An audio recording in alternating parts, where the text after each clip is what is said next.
Hola, sí, el inalámbrico tiene un tema que, como es inalámbrico, no está conectado a corriente, entonces para ahorrar batería tiene que captar sonido para encenderse.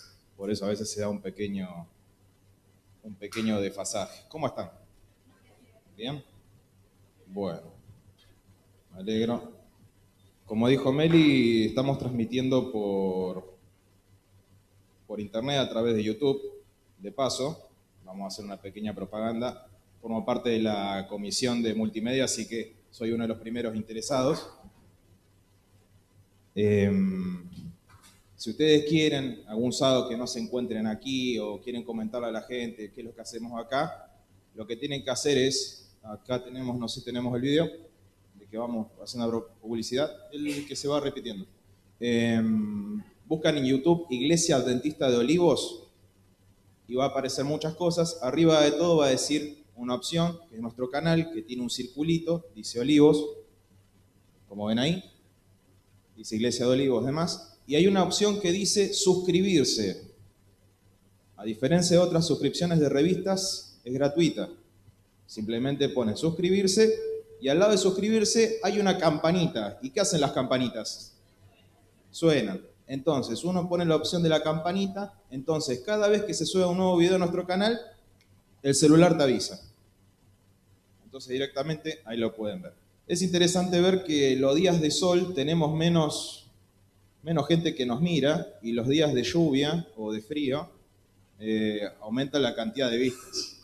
Es inversamente proporcional. Eh, Así que bueno, más allá de la gente que por ahí no nos puede acompañar en persona, tenemos mucha gente que nos mira de todos lados y sepan también que debajo del video también si uno quiere puede hacer algún comentario, algún saludo, está esa opción. Pueden poner qué flaco está el predicador, es una de las opciones. O me parece que el que está hablando me debe plata, porque a veces se confunden con otra persona. Pero lo importante es que podemos comunicarnos, es una opción más que estamos teniendo. La forma de comunicarnos, no es una novedad lo que voy a decir, que está cambiando. Piense en la última gran revolución, que fue cuando Don Gutenberg se le ocurrió imprimir la Biblia, ¿no? A través de esas plaquitas con letras, y el mensaje se empezó a distribuir a una velocidad nunca antes vista.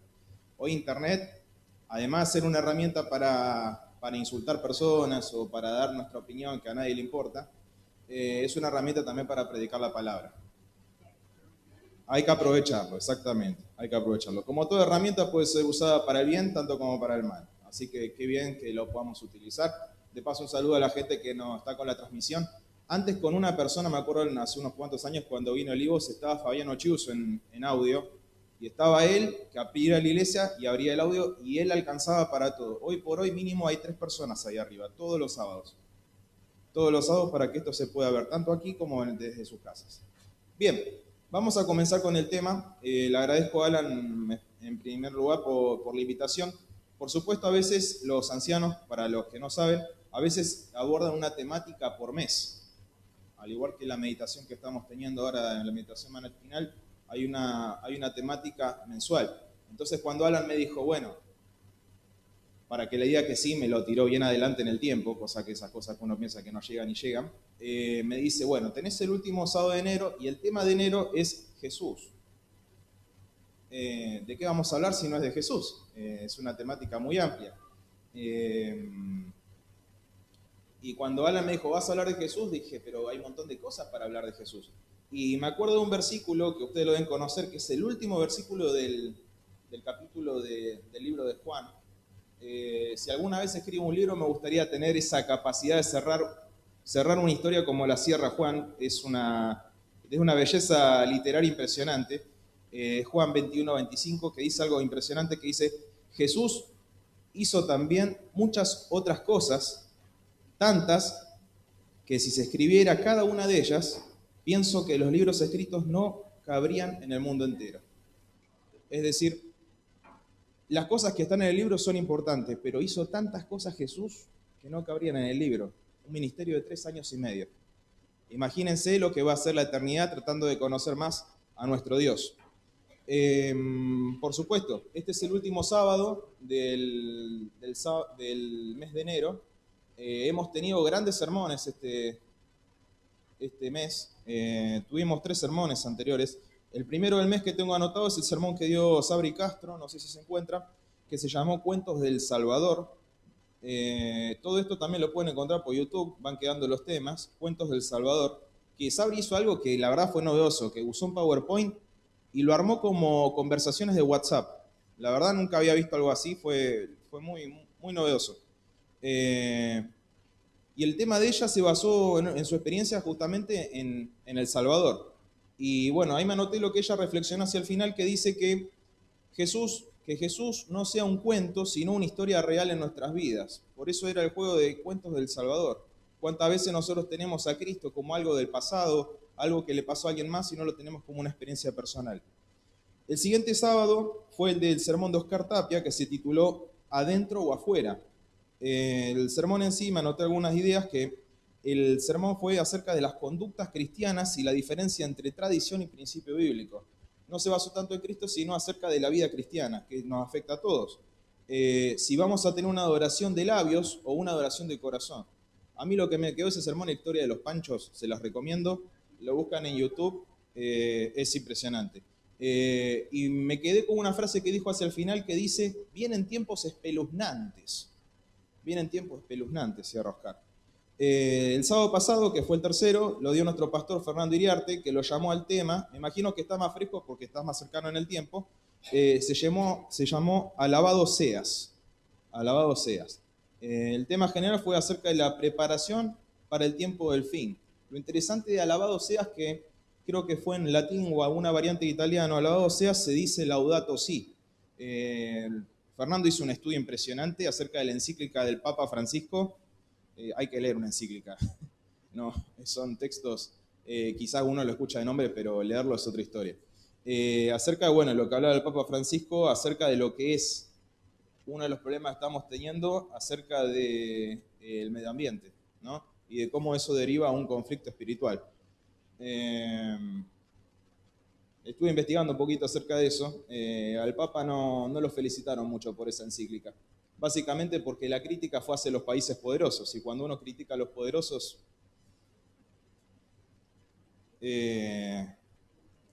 la contaminación es por el progreso.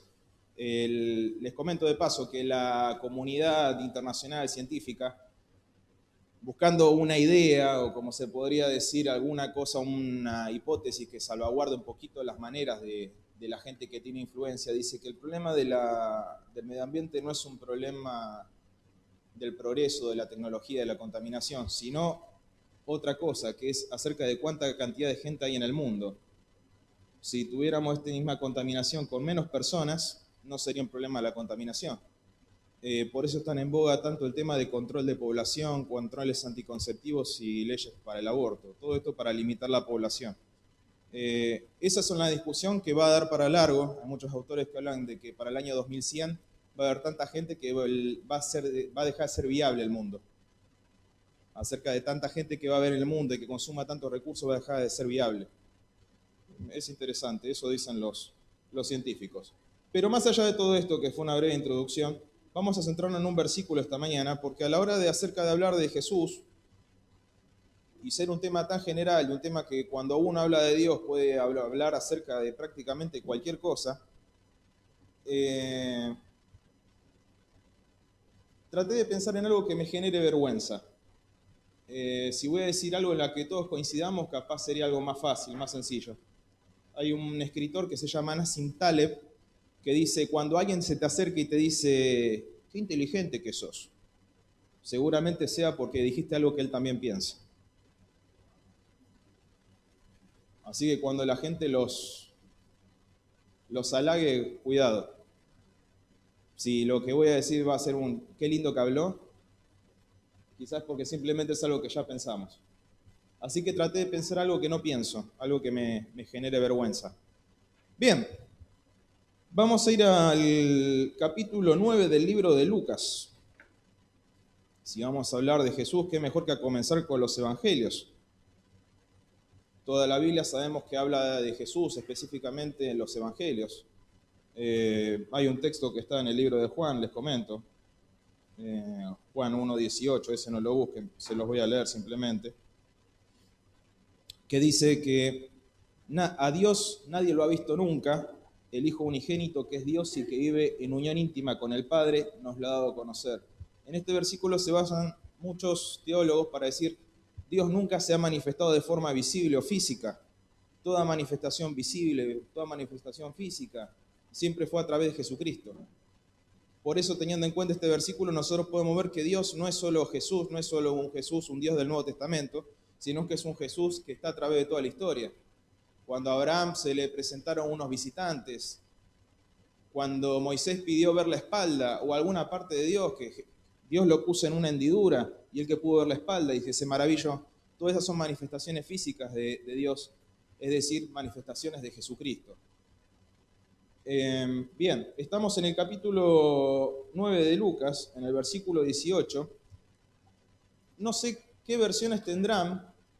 En algunas que busqué y en los otros evangelios que figura esta historia, tanto en Marcos como en Mateo, dice la confesión de Pedro.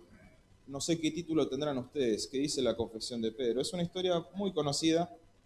En el versículo 18 dice, un día, cuando Jesús estaba orando para sí, estando allí sus discípulos, les preguntó, ¿quién dice la gente que soy? ¿Quién dice la gente que soy? Las otras versiones que vamos a ver un poquito de los otros evangelios más adelante dice, ¿quién dice la gente que es el Hijo del Hombre? Se nombra en tercera persona, no se nombra en primera persona como en este texto. Por eso lo tomé primero. ¿Quién dice la gente que soy?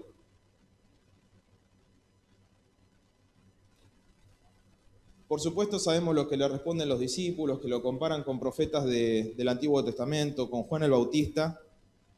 Y sabemos, bueno, lo que es el mensaje fuerte del texto, que es en el que normalmente uno se deposita, que es cuando Pedro exclama, ¿qué exclama? Tú eres el Cristo. En otras versiones esta creo que dice, tú eres el Cristo, pero hay otras versiones que dice, el Hijo de Dios, ¿no? Hace una completa revelación inspirado por Dios. Y en alguna de estas versiones, ¿qué le contesta a Jesús? Bien has dicho. ¿Y qué más? A ti te dicen Pedro, que significa piedrita, pero sobre esta roca, y acá viene un tema, porque yo cuando digo sobre esta roca, hago así. En la Biblia no tenemos imágenes. Digo, sobre esta roca, construiré ¿qué? Mi iglesia, sobre esta roca. Y este es un lío de interpretación que a los cristianos lo tienen desde el primer momento, que a qué se refirió con eso sobre esta roca. El concepto popular sabemos que dice que sobre la roca es Pedro, y sobre él literalmente se construyó una iglesia. Se encuentra en Roma. Pero bueno, más allá del debate, tema conocido, ya sabemos qué pensamos, qué creemos, qué opinamos. Nos quedamos con la pregunta que hizo Jesús. ¿Quién dice la gente que soy yo? Ahora les pregunto a ustedes, ¿han hecho alguna vez esta pregunta para ustedes? ¿O le han preguntado a algún amigo, a algún familiar, che, ¿qué dice la gente de mí? ¿Quién soy? ¿Qué tipo de persona haría una pregunta así? ¿A quién le interesa saber la opinión de los demás? Políticos. Lo primero que pensé fue eso, los políticos. ¿Qué más? ¿Perdón? Los periodistas. Esos. Les gusta escribir, pero les gusta ver qué dicen en los comentarios. De Twitter, ni hablemos. Ahí en Twitter, famosos. ¿Cuánta gente paga encuestas para saber qué piensa la gente de ellos? Pero estamos hablando todo de personas que tienen una relevancia social importante. Y nosotros, ¿quién preguntaría quién dice que soy yo? O sea, una persona del común. ¿Qué diría de una persona, alguien que dice, che, ¿qué se está comentando de mí? ¿Quién dicen que soy? Esta semana el doctor en psicología Bernardo Estamateas, capaz que alguno leyó la nota en el diario La Nación, hablando acerca de la gente que necesita validación externa, dice que algunas personas necesitan permanentemente recibir una confirmación externa para sentirse amadas. Por ejemplo, preguntan, ¿cómo estuve? ¿Qué te pareció lo que dije? ¿Me amás? Si no reciben un saludo, una mirada o una felicitación constantes, no se sienten valoradas. Esto pone en evidencia un nivel elevado de inseguridad interna, de allí que procuren subsanarla a través de una búsqueda excesiva de confirmación que provenga de otros. Quédese tranquilo, cuando termine el tema no pienso preguntar cómo estuve. Lo que dice esta Matías es que una persona que constantemente está preguntando esto es una persona insegura. Una persona que necesita aprobación. Necesita confirmar quién es. Una persona que necesita validarse.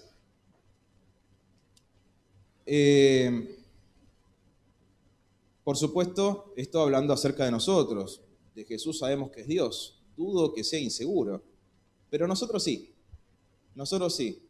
Por eso es una pregunta que quizás cuesta verla en Jesús, pero sí la podríamos ver en nosotros. Nosotros estamos necesitando constantemente a alguien que nos apruebe, que nos diga quiénes somos.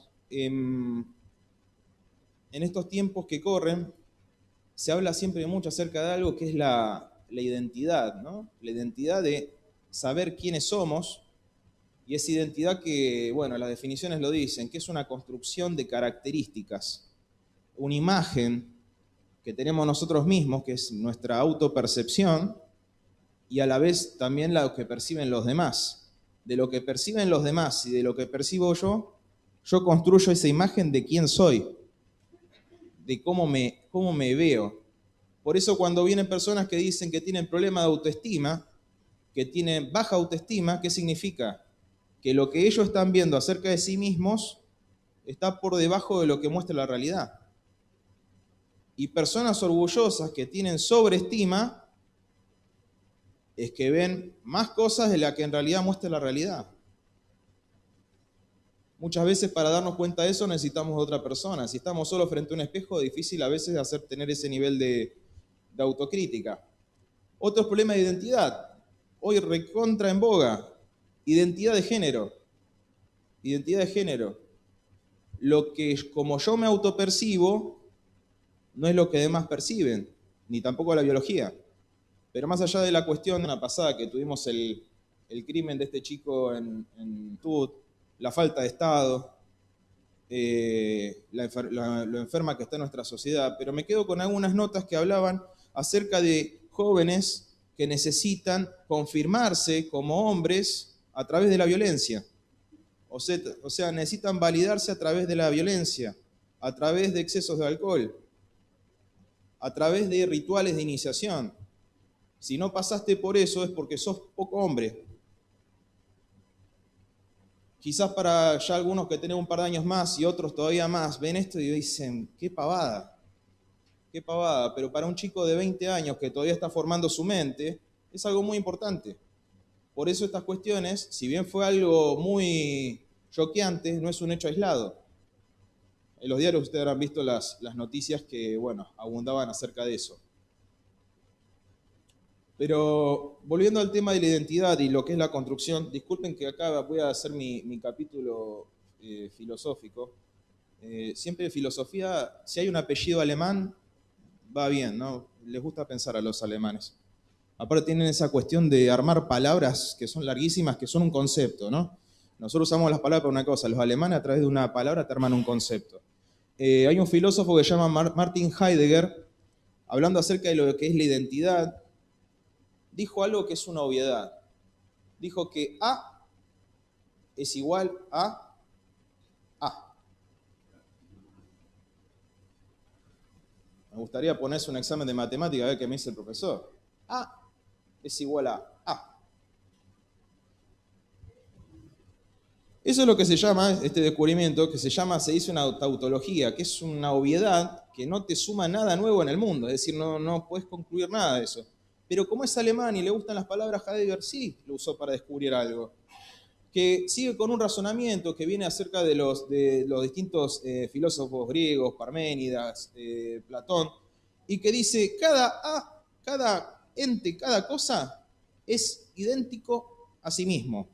es decir, que yo soy igual a yo. Andrea es igual a Andrea. Gabriela es igual a Gabriela. O sea, cada uno es igual a sí mismo. ¿Qué me suma eso? Si yo soy igual a mí mismo y el de al lado es igual a sí mismo, ¿cómo los individualizo? Si cada uno es único, ¿qué es lo que individualiza? ¿Qué es lo que genera la identidad de cada uno? Las diferencias. Individualizan las diferencias. Si yo comparto cierta característica con el de al lado, lo que va a marcar que yo soy yo y el de al lado es del lado es lo que me distingue a mí del de al lado. La distinción. Y como le gusta decir a los sociólogos, lo que a mí me identifica es la negativa. Piensen en los cantos de los Barrabravas. Empiezan hablando de su club, la manito, somos así, somos asá, y no somos como aquellos que tienen otras características. Normalmente son características peyorativas. Hay un texto en la Biblia, esto es un descubrimiento, pero en realidad esto siempre pasó, que también está en Lucas 18, no hace falta que lo busquen, es acerca de una parábola donde Cristo pone de manifiesto cómo nosotros nos identificamos a partir de lo que nos diferencia del prójimo. Había un fariseo y un publicano, ¿se acuerdan? El fariseo es el primero que escuchamos que está orando. ¿Y qué dice el fariseo? Dice que el fariseo se puso a orar consigo mismo. Es interesante la expresión consigo mismo, no dice está orando a Dios, está orando consigo mismo. Y dice, oh Dios, te doy gracias porque no soy. Es decir, no está dando gracias porque soy, sino está dando gracias por lo que no es. Y dice, te doy gracias porque no soy como otros hombres. ¿Y qué son esos otros hombres? Dice que son ladrones, malhechores, adúlteros. No habla de los mentirosos, no habla de los falsos, pero dice, bueno, no soy como los ladrones, no soy como los malhechores, no soy como los adúlteros. Ni mucho menos como ese recaudador de impuestos. Te agradezco a Dios por lo que no soy. Es afirmar tu identidad a través de la negativa. Porque muchas veces nosotros nos damos cuenta de las cuestiones que nos incomodan, las cuestiones que nos afectan. Pero al menos no soy. Somos un pueblo con sus debilidades, somos un pueblo que tiene sus dificultades, pero al menos los de afuera están peor. Los de afuera están peor. Ellos tienen otros problemas que nosotros no tenemos. La negativa. Todo el tiempo marcando por qué somos distintos. Pero volviendo a Cristo, volviendo a la pregunta original, Él le pregunta a sus discípulos, ¿quién cree la gente que soy? Les pregunto a ustedes, ¿creen que Cristo sabría la respuesta? ¿Sabía o no sabía? Es Dios. Tenemos varios ejemplos del Evangelio de que Cristo sabiendo lo que pensaban las personas. Acuérdense del caso de la mujer que rompe un frasco de perfume para lavar los pies y secarlo con los cabellos. Jesús estaba en la casa de un fariseo. Dice la Biblia, al ver el fariseo que lo había invitado, dijo para sí. Le gusta hablarse para sí la gente. Si este hombre fuera profeta, refiriéndose a Jesús, sabría quién es que lo está tocando. ¿Y qué clase de mujer es? Una pecadora. Se ve que Simón sí sabía qué clase de persona era esa mujer. En el texto, en esa parte, no dice cómo lo sabía Simón y no lo sabía Jesús. Pero Jesús sí lo pudo ver, lo que estaba pensando él. Y ahí le cuenta una parábola, ustedes la conocen, a una persona que debía mucho, otra persona que debía poco. A las dos se le perdona la deuda. ¿Quién va a estar más agradecido? ¿Al que se le debía poco o al que se le debía mucho? Pero Cristo sabía qué estaba pensando. Porque Dios sabe qué piensa la gente de él. Entonces, ¿para qué preguntarle a sus discípulos qué opina la gente de él? Vamos a ver la respuesta un poquito más adelante, pero nos vamos a centrar ahora en lo que dijeron los discípulos. En el texto de Lucas menciona a Juan el Bautista y Elías y otros profetas. El de Mateo lo suma a Jeremías. El texto está en Mateo 16, si a alguien le interesa, del 3 al 15, que dice: cuando llegó a la región de Cesarea de Filipo, Jesús preguntó a sus discípulos: ¿quién dice la gente que es el Hijo del Hombre? En este caso, habla en tercera persona, el Hijo del Hombre. Así se refería Jesús a sí mismo. Le respondieron: unos dicen que es Juan el Bautista, otros que es Elías y otros que Jeremías o uno de los profetas. Y ahí es cuando Jesús les vuelve a preguntar: ¿y ustedes quién dicen que soy yo? Ahí sí lo dice en primera persona. Tenemos a Juan el Bautista, tenemos a Elías y tenemos a Jeremías. Hermoso el texto que leyó Meli esta mañana. Los que se lo perdieron, de vuelta paso la propaganda, está en YouTube. Ahí está el servicio completo. ¿Por qué estos tres? ¿Por qué la gente que conocía a Jesús veía a Juan el Bautista, veía a Jeremías y veía a Elías? Y ahí me puse a investigar un poquito. Juan el Bautista, ¿cuál era la predicación de Juan el Bautista? Arrepentimiento. Bien, ¿qué más? Bautismo. El bautismo como lo conocemos hoy en día, si bien lo tenían algunas otras tribus dentro de Israel, nosotros lo conocemos y nos llega a través de Juan, justamente el Bautista. El rito de iniciación a través de la inmersión, un rito de purificación que lo tenía mucha gente en ese pasado. Bien, ¿qué más decía Juan? Volver a Cristo, predicar a Cristo. ¿Por qué lo mataron a Juan? Denunciaba los pecados. ¿De quiénes? ¿De quiénes denunciaba los pecados? Había un tal señor en esa época que se llamaba Herodes y que se casó con una tal Herodías. ¿Y quién era Herodías? La cuñada. Y si era la cuñada, ¿qué pasó con el marido? Bueno, estaba en la cárcel el pobre Felipe. Estaba en la cárcel. Entonces Juan, entre todos sus sermones, él también, si hablaba del pecado y del arrepentimiento del pueblo, también hablaba del pecado y el arrepentimiento de los líderes. ¿Y qué dicen los evangelios? Que Herodes lo quería matar, pero ¿por qué no lo hacía? Tenía miedo, es un político. Es un político. El límite de un político es el miedo a las personas. Piensen en cada vez que hay una manifestación, se empieza a poner la gente nerviosa. Cuando uno junta gente, al que está en el poder de turno, sabe de dónde viene el poder viene de la gente. Entonces, son en esos pocos momentos donde uno puede por ahí vislumbrar un poco de cargo de conciencia. Juan criticaba a Herodes. Elías.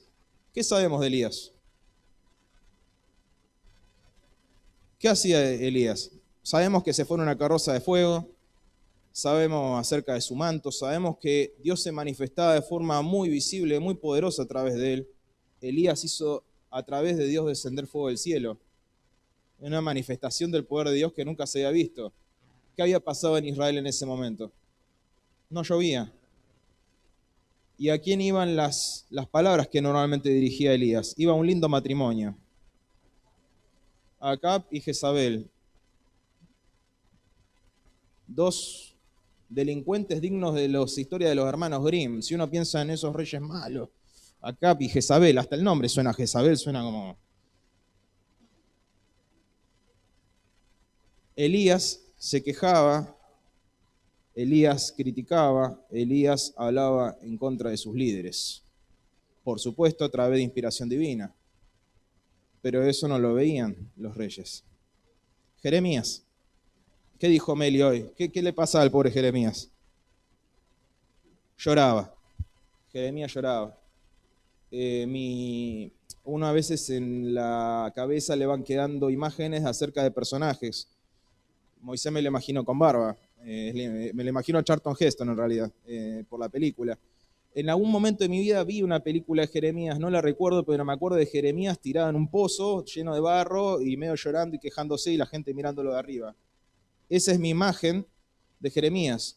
Pero Jeremías, voy a decir algo que está en Wikipedia, el principal objetivo de Jeremías era, por un mandato divino, llamar al arrepentimiento de los reyes Joacim y, tiene nombre raro, Sedequías. Jeremías iba de parte de Dios, arrepentite, Sedequías, mirá que se vienen los babilonios, se vienen. Tenés que arrepentirte, si no Dios no puede intervenir. ¿Y qué hizo Sedequías? No, me voy con Faraón. Me voy con Faraón que, la verdad, me dijo cosas muy lindas el Faraón. El mismo imperio que los había esclavizado. Ese era Jeremías. Otro que también apelaba al poder de turno. Juan el Bautista, Elías, Jeremías. Esos eran los profetas con los que comparaban a Jesús.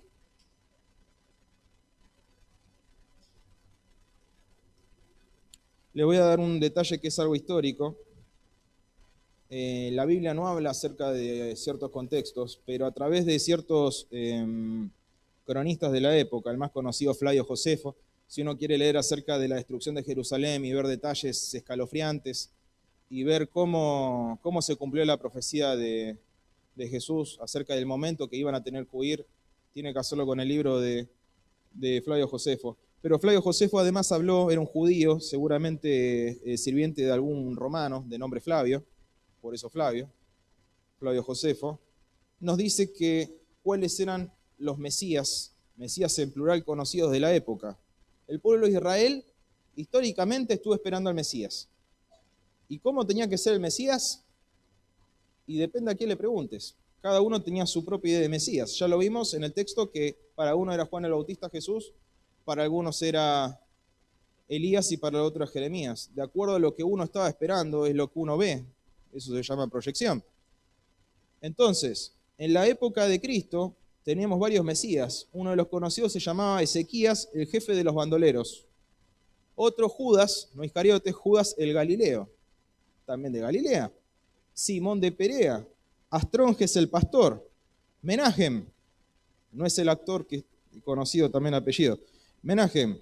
Otro, Simón Bar Gioria. Teudas se lo conocía como el obrador de maravillas. Jesús no era la única persona yendo por Israel haciendo milagros.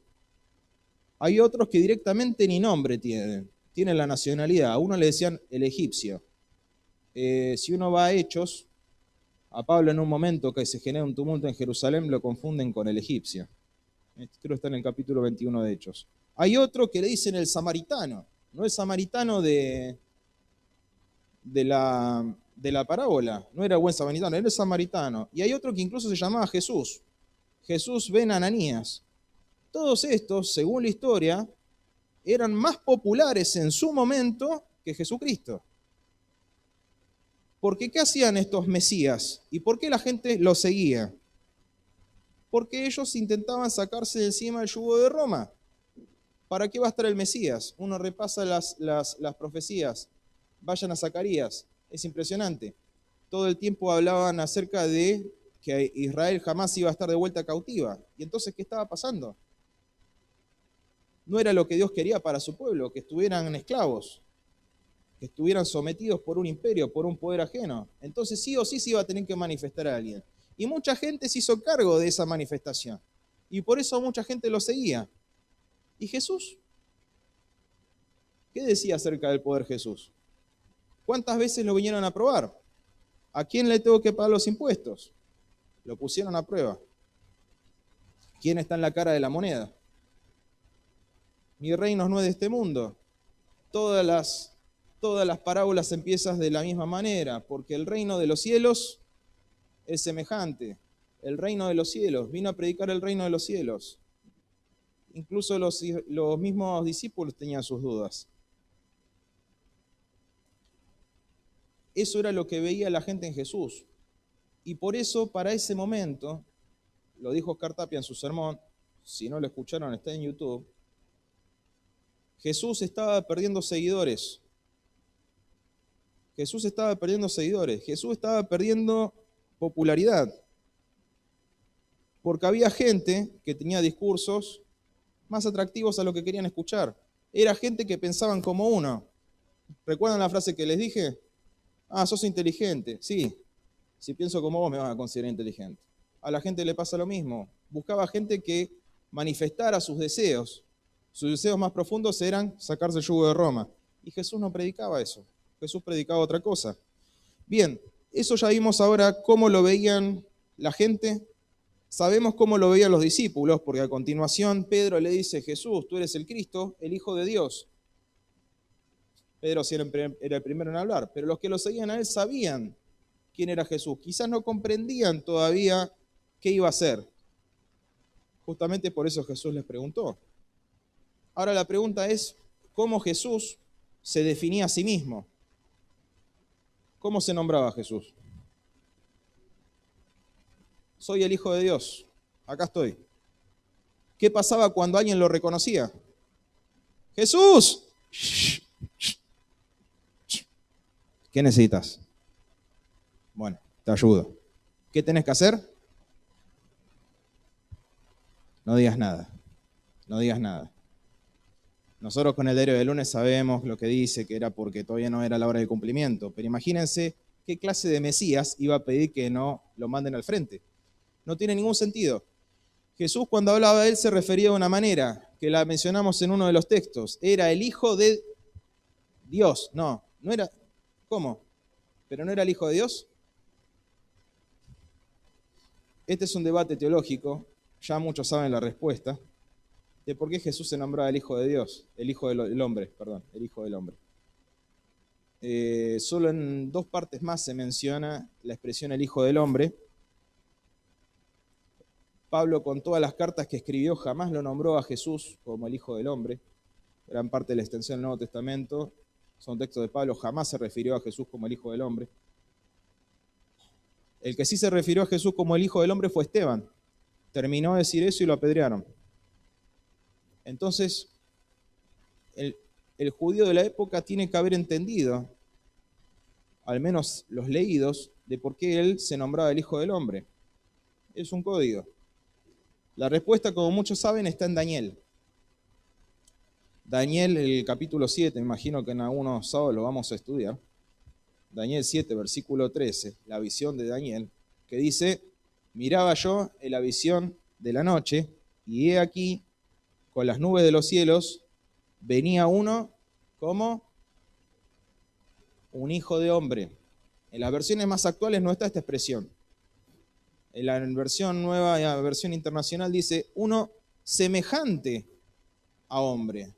Alguien con rasgos de hombre. ¿Qué profecía? Cristo todavía no había encarnado.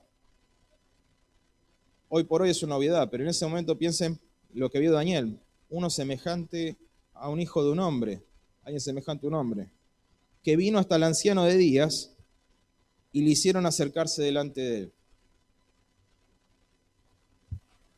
Este es el Hijo del Hombre que hablaba Cristo. El Hijo del Hombre de la profecía. El Hijo del Hombre que vamos a estudiar próximamente en los próximos sábados. Era un código, es decir, si vos leíste Daniel, guiño, sabés a qué me refiero. El Hijo del Hombre es Dios.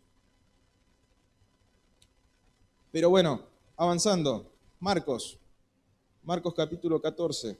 El momento de la revelación. Este es un momento que en las películas vendría la música y se pararía la música, pues es el momento que es contundente, el momento donde se define toda la trama. Jesús preso. Dice, entonces el sumo sacerdote, el versículo 60 estoy leyendo, levantándose en medio, sumo sacerdote, me lo imagino con todas las ropas. De paso, los sumos sacerdotes de la época de Cristo eran elegidos no mediante inspiración, no mediante las piedras del pecho, eran elegidos con el dedo. ¿Y de quién era ese dedo? De Roma. El cónsul romano era el que decía, bueno, tal es sumo sacerdote. A ese nivel de corrupción llegaba la iglesia en ese momento. Era elegido a dedo por el cónsul de Roma. Los arqueólogos dicen que la casa del cónsul estaba comunicada por un pasaje con el templo. El templo de Dios estaba comunicado con la casa del cónsul de Roma. Por eso, cuando se desatan las violencias el 70 después de Cristo en Israel, ¿qué es lo primero que hicieron los rebeldes? En la Revolución Francesa, ¿qué fue lo primero que atacaron? La Bastilla, porque la Bastilla era un símbolo de opresión. ¿Qué atacaron los judíos? ¿Qué es lo primero que hicieron para desatar la violencia? Mataron al sumo sacerdote. El sumo sacerdote era un símbolo de opresión. Era vox populi, que esto se elegía mediante favores. Era alguien influenciado.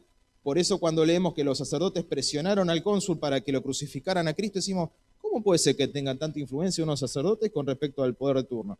Porque eran lo mismo. Era lo mismo. Dice que este sumo sacerdote, levantándose en medio, preguntó a Jesús diciendo, ¿no respondes nada? Como sabemos, Jesús estaba en silencio. Le trajeron para que hiciera milagros, no hizo nada, se quedó en silencio. Dice, ¿qué testifican estos contra ti? Mas él callaba y nada respondía. El sumo sacerdote le volvió a preguntar y le dijo, ¿eres tú el Cristo, el Hijo del Bendito? Y Jesús, ¿qué le dijo? Yo soy. ¿Qué significado tiene el yo soy? Nosotros también podríamos decir, soy yo, ¿no? Soy yo. La expresión que usó Dios siempre para revelarse con Moisés. ¿De parte de quién vengo? De yo soy. Es el nombre de Dios, la persona activa, el verbo, como le dice Juan. Pero Cristo continúa, dice yo soy. Y ahí cita Daniel. Y veréis al Hijo del Hombre sentado a la diestra del poder de Dios y viniendo en las nubes de los cielos.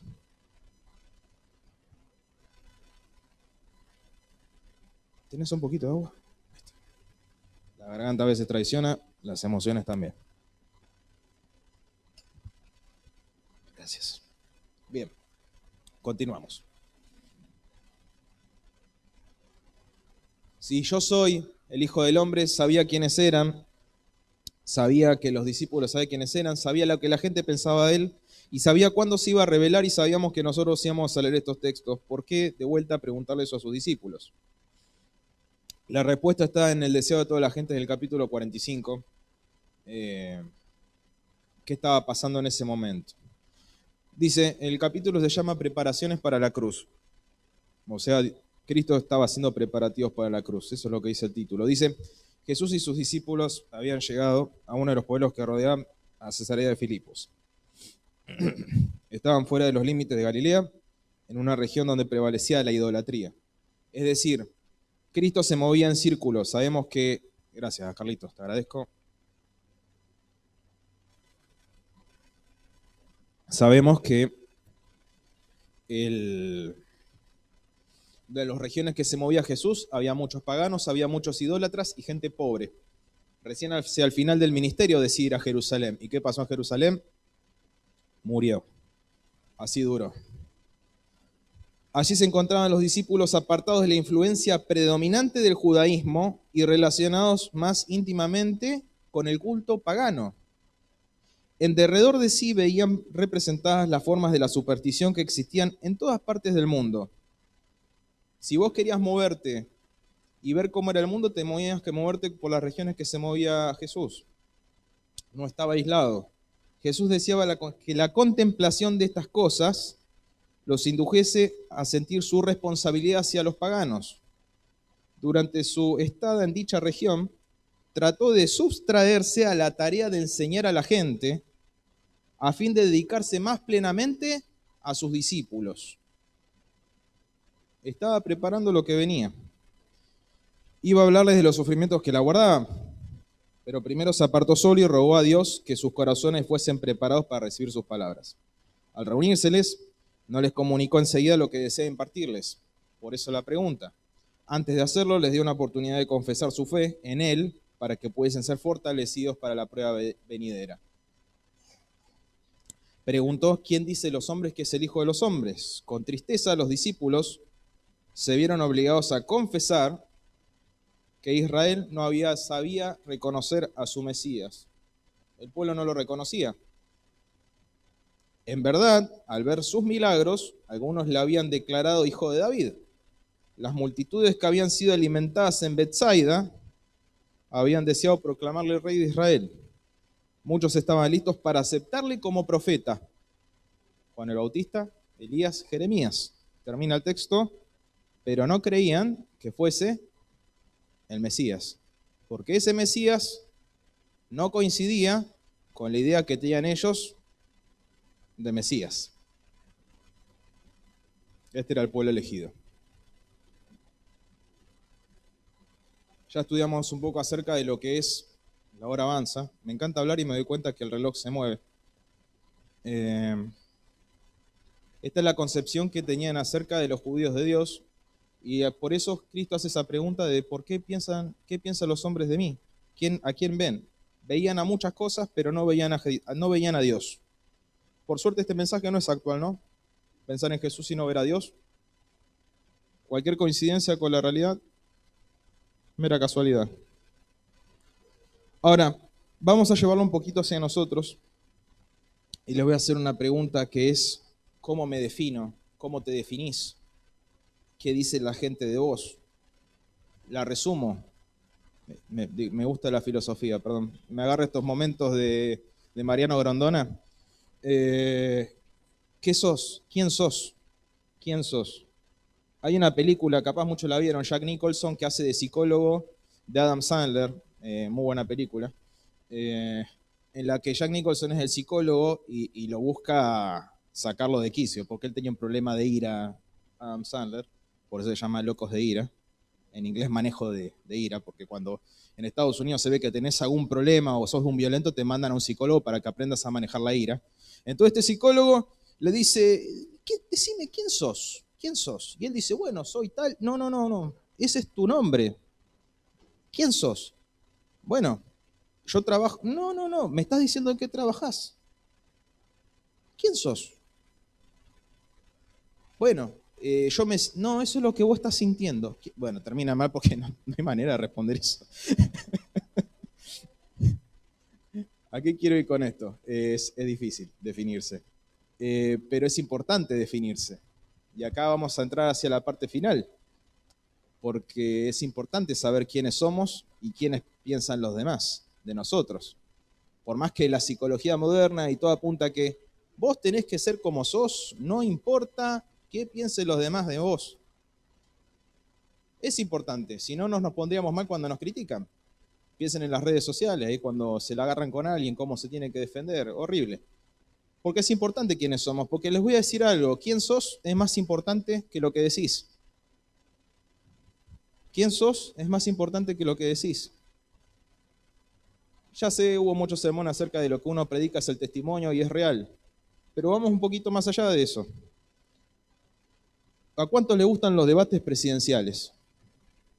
Uy, esas caras. A mí me encantan. A mí me encantan. Una cosa, no me las pierdo. Me gusta ver los de Estados Unidos porque se dan... cuando fue la elección entre Hillary y Trump, hay material para 10 películas ahí. Son un nivel, primero, es el tener todos esos datos en la cabeza a la hora de debatir, ¿no? De saber qué decir, en qué momento, que caiga bien, tener en cuenta, sumar votos. Después uno cómo lo dice, y algo que suele pasar con los políticos, una vez que uno se presenta como candidato, va a haber un grupo de personas atrás tuyo tratando de descubrir todo, todos tus trapos sucios, todas tus cosas que escondés, tus cadáveres en los placares, todo lo que sos vos. ¿Por qué? Porque llegado a un debate, y vos estás hablando acerca de aumentar impuestos, y te dicen, pero pará, ¿pero vos no evadías impuestos? ¿Vos no evadías impuestos? ¿Qué venís a hablar de subir impuestos si vos los evades? Y ahí es como se genera ese momento de decir, no, lo mató. Son esos momentos atractivos, ¿no? De los debates.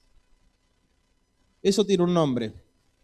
Cuando nosotros no podemos refutar un mensaje, y como no puedo refutar el mensaje, porque nadie dijo que aumentar impuestos sea malo, tema para otro día.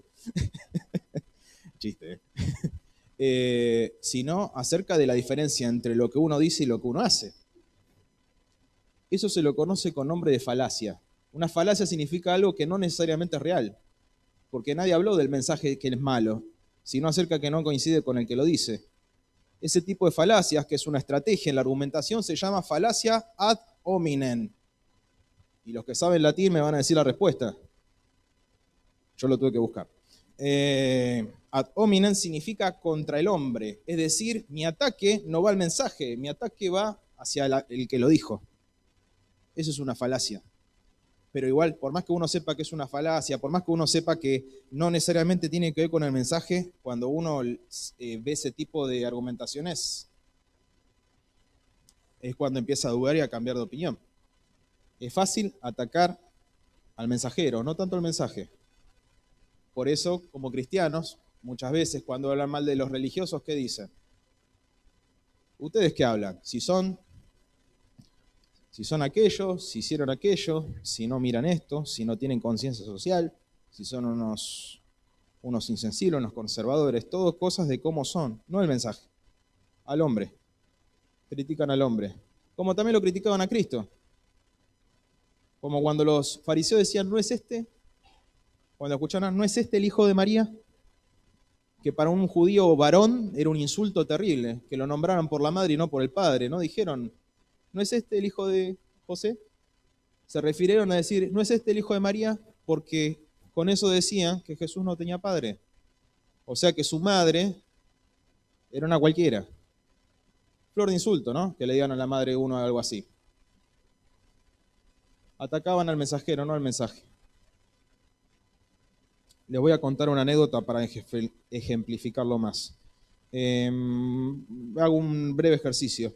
Si yo tengo que hablar hoy de salud, supongamos que el tema del mes de Alan, en vez de elegir a Cristo, elegía la salud, y vengo a hablar de salud, y puede estar muy lindo el tema, y diga alguna cosa, y el sábado siguiente viene a hablar un médico, y dice exactamente lo contrario, ¿a quién le creen más?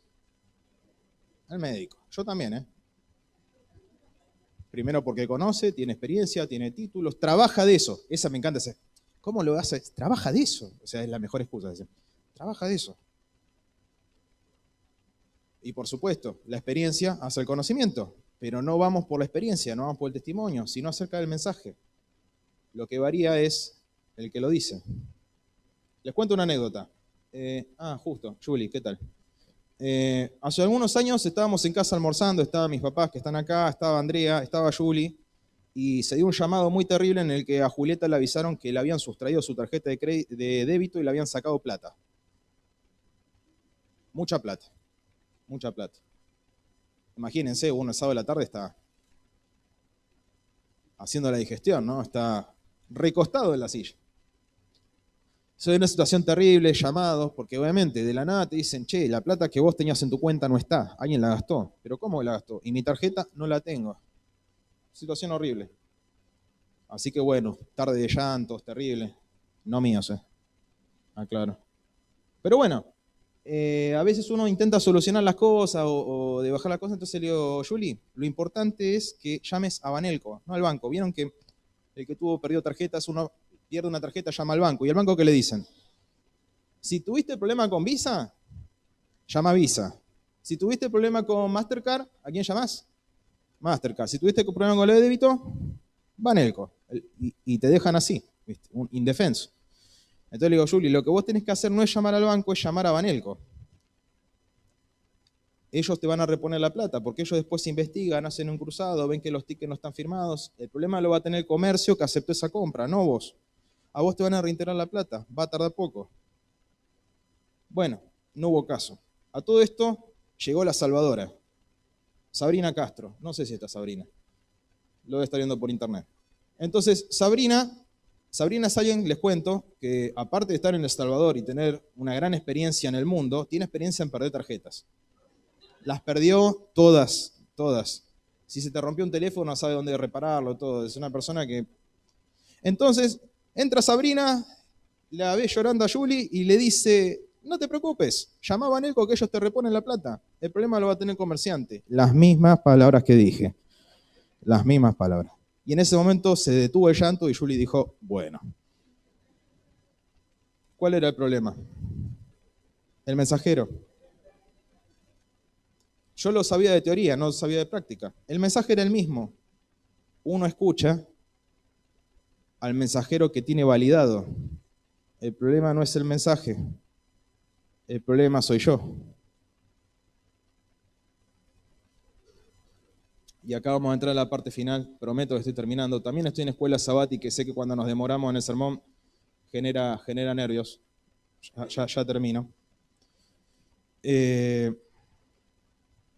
Sabiendo todas estas cosas, en este mundo actual, donde para nosotros hablarle a la gente de Dios,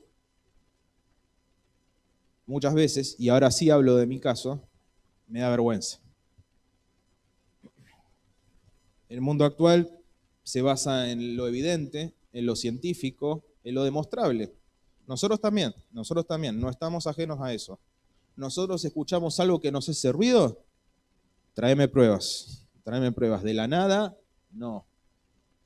Esa es la mente de nosotros hoy en día. La mente hoy en día, la evidencia, ¿qué nos dice? Pregúntale a cualquier intelectual, ¿qué dicen acerca de Dios? ¿Existe o no existe? No hay evidencia. Yo creo en lo que veo. Si existe, bien, y si no, también. ¿Existe vida después de la muerte? Y no sé, nadie volvió del otro lado para contarlo. No, pero mira qué testimonio, y está demostrado, y no, entonces. ¿Hay milagros? Sí, bueno, hay excepciones. ¿Y qué piensa el mundo acerca de los seguidores de este Dios, los seguidores de este Cristo? Piensan que somos como positivo, capaz te digan que sos buena gente. Mira, es buen tipo, tiene algunas costumbres medio raras, eso anda tocando los timbres. Demasiado bueno para ser real. De alguien bueno hay que sospechar también. Eso como quizás algo positivo. Pero muchas veces a la persona creyente, y esto se puede expandir a todas las religiones, a toda persona que manifiesta fe, dicen, este está loco. Porque los religiosos son una palabrita que duele bastante, dicen, son unos dogmáticos. ¿Saben lo que es un dogma? Es una doctrina que no se pone a prueba dentro de un grupo. Esto es así, no se negocia. Dios creó al mundo en 7 días. Sí, pero la evidencia, vos viste, ¿no? Lo que dijo el arqueólogo. Vos tenés todas las capas, fíjate de cada capa, vos le haces la prueba, te da millones de años, acá viene otra etapa, este animal vivió en esta, este vivió en esta. Los hombres de 4 metros que vos decís de la Biblia, ¿dónde están? No encontramos. No, entonces no. El día que aparezcan hablamos.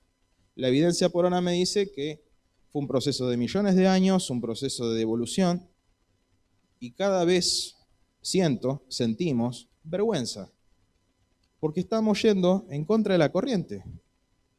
No nos estamos identificando con lo que dice la mayoría de las personas.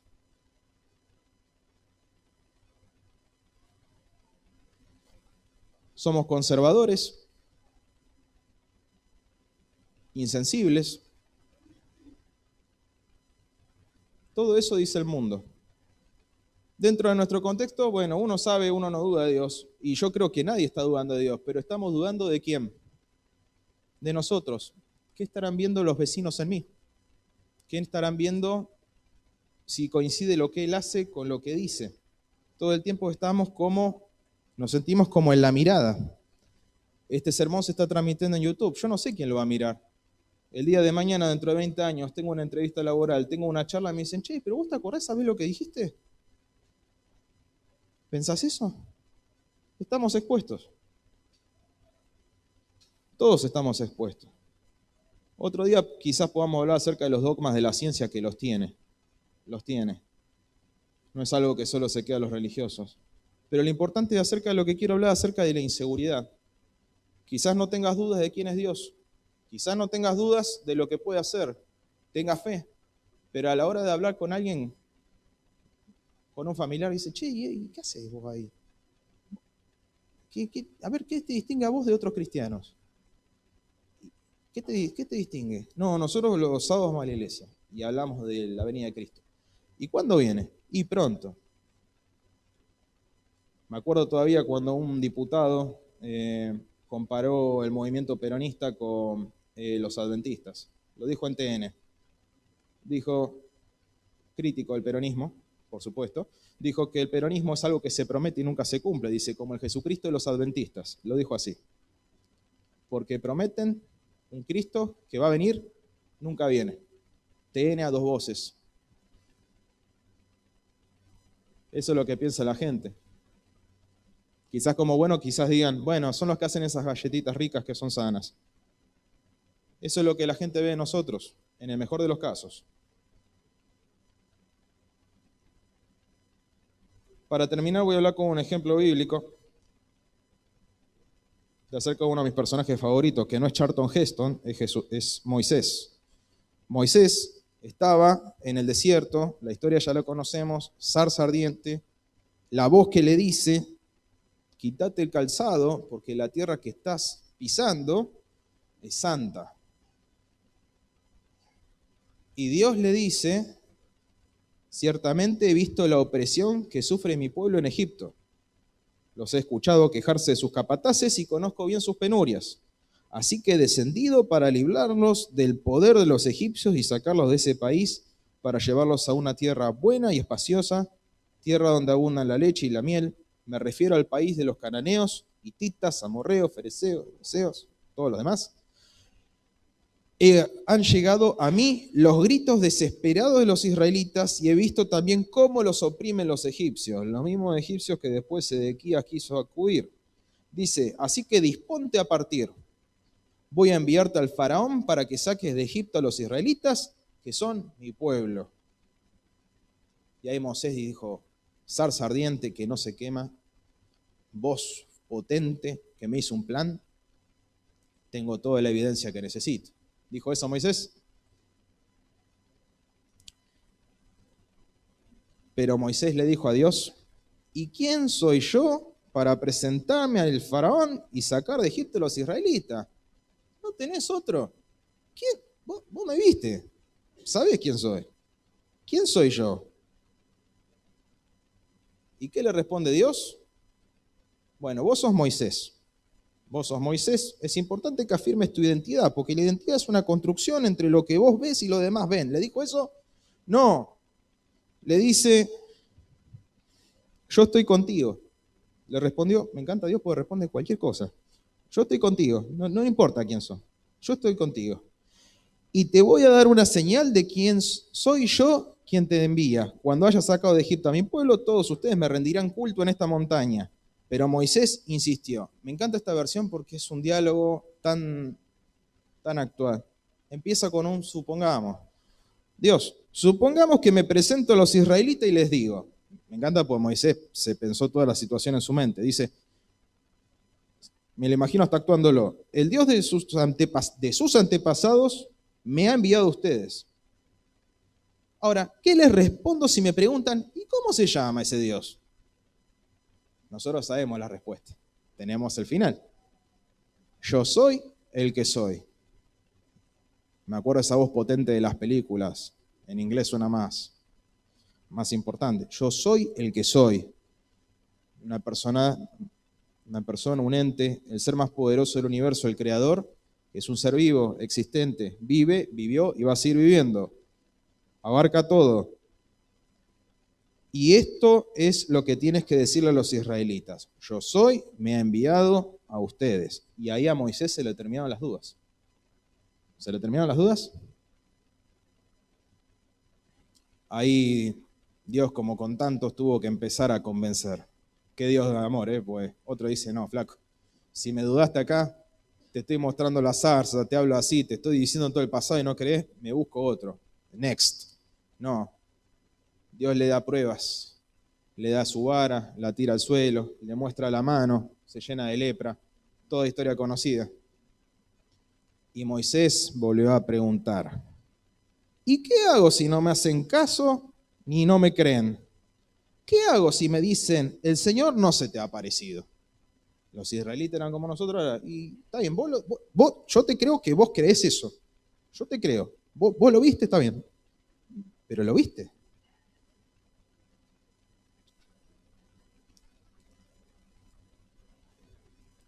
Y ahí es Dios cuando le dice, ¿qué tienes en la mano? Y Moisés responde, una vara, una vara es un palo. Y ahí se da esa situación de milagros. Me imagino lo que debe ser que se convierte en serpiente y todo. Y ahí sabemos que Moisés se convenció, ¿o no? Le dice Dios, si con la primera señal milagrosa no te creen, ni te hacen caso, dijo el Señor, tal vez te crean con la segunda. Pero si no te creen ni te hacen caso después de estas dos señales, la de la vara, la de la mano, toma el agua del Nilo y derrámala en el suelo. En cuanto el agua del río toque el suelo, se convertirá en sangre. Y ahí Moisés se estaba quedando sin excusas. El poder de Dios era evidente. Ya Moisés no dudaba de Dios, porque Dios le mostró lo que iba a hacer. Empezó a dudar de sí mismo. Dice, Señor, yo nunca me he distinguido por mi facilidad de palabra. Señor, vos me viste. Vos me viste. Algunos dicen que era tartamudo, otros dicen que en realidad era porque el idioma ya le había perdido la práctica. El tema Moisés se excusó. Yo no puedo hablar. Tengo la palabra difícil. Hay tanta gente bien locuaz que puede hablar. ¿Vos lo viste aquel cómo habla? Oh, hasta las paredes le habla. Impresionante. Y ahí Dios le dice, está bien Moisés, te insistí mucho, pasemos al siguiente. Next, vamos a buscar a alguien con mejor currículum. ¿Qué hizo Dios? Le responde y dice, ¿y quién le puso boca al hombre? ¿Acaso no soy yo, Señor, quien lo hace sordo o mudo, quien le da vista o se la quita? Ese es el Dios del que estamos hablando. Tengo muchas cosas todavía, voy a tratar en 5 minutos redondear. Me acordaba esta semana, lo hablé con Andrea, del caso este de los rugbyers. Disculpa que insista, pero fue algo que estuvo toda la semana. Básicamente se terminó la inflación y inseguridad, el problema fue este. Después el caso derivó, porque tiene que seguir la noticia viva, acerca del chico este que lo habían inculpado, Pablo Ventura. Ustedes lo vieron, un chico alto, pobre. Las primeras noticias, si ustedes las buscan, siguen estando en internet, que con la evidencia que había, muchos periodistas escribieron, uno de los responsables se intentó fugar con su padre, lo atraparon en Zárate. Esa fue la primera noticia y no estoy hablando de medios poco serios, sino de los medios más serios del país. Después de mostrar la evidencia que le pidió la fiscal, después de mostrar de todas las maneras posibles que Pablo Ventura no había estado en esa situación, estaba en su casa, había cenado con sus padres, había estado con unos amigos y había quedado en Zárate, no había ido en ningún momento, ni siquiera era amigo ni figuraba en los contratos de alquiler. Después de toda esa evidencia, la fiscal dijo, me parece que no estuviste, te excarcelo. Ahí lo vimos a este chico alto, 2 metros pero 22 años, llorando, tapándose la cara. ¿Y qué le dijo el padre? Nombre de su carácter. Le pegó así y dijo, no llores. No te tapes la cara. No tengas vergüenza. Vos no tenés nada que ocultar. No te tapes. Vos no tenés nada que ocultar. No tenés nada de qué avergonzarte. Pienso en ese Dios también, que nos dice lo mismo. Termino con una pequeña anécdota y un versículo. No sé cuántos conocen al cantante James Blunt. Los mayores de 40 capaz me miren y digan, ¿quién es James Blunt? Lo voy a cantar un poquito. Cantó una canción que se llama You're Beautiful. Bueno, 2003-2004 fue tema que escuchó por todos lados. Artista inglés. En Inglaterra dijeron las radios, no pidan más el tema porque no lo vamos a pasar. Nos cansó. Era un tema que al principio era lindo, pero te lo repitieron tanto que agotó. Por supuesto, sacás un éxito mundial, digamos que con una canción de 3, 4 minutos, los derechos, este hombre se embolsilló una buena plata. Sacó 2 álbumes más y bueno, James Blunt en algún lado del mundo estará. No figura más, tuvo su momento de fama. Pero James Blunt tiene algo importante. Tiene Twitter. James Blunt tiene Twitter. Y le gusta responder en Twitter. Alguien le escribió, James Blunt, solo tenés 200.000 seguidores en Twitter. Sabemos que a lo que son estrellas 200.000 seguidores es poco. Suena un montón de gente, pero es poco. A Expert le dijeron, tuviste más seguidores de Twitter que votantes. Tema aparte. A James Blunt le dijeron, tenés 200.000 seguidores. O sea, Un insulto. ¿Qué respondió James Blunt? Bien rápido. Jesús solo necesitó 12. Es la fatality de los argumentos. Jesús solo necesitó 12. Moisés, ¿qué necesitó? Una vara. Gedeón, para derrotar 100.000 personas, ¿qué necesitó? 300, no existe. David, ¿qué necesitó? Una piedra. No es la piedra, no es la vara, no son los 300 tipos, no son los 12 seguidores, no sos vos, es Dios. Si alguien te pregunta quién sos, no importa, Dios está conmigo. Termino con un texto de Isaías conocido, dice: así dice el Señor, el que creó y desplegó los cielos, el que expandió la tierra y todo lo que ella produce, el que da aliento, el que pueblo que la habita y la vida a los que en ella se mueven.